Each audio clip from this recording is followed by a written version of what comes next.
Good evening everyone. Okay, nandito tayo ngayon sa rooftop ng aming house sa third floor. So makikita po natin dito, meron na kaming inilagay na palamuti symbolizing Christmas. Ito yung Christmas light. Okay, so ayan. Hopefully as we approach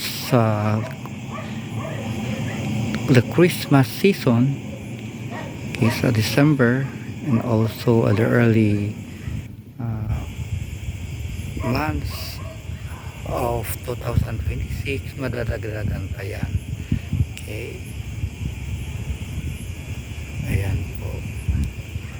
So naglagay na po kami ng Christmas light sa house namin.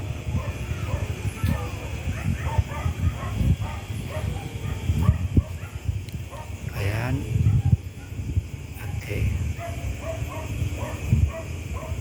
So dito sa rooftop namin, makikita ko dito yung mga lights dyan sa ibang barangay. Okay? Ayan, doon.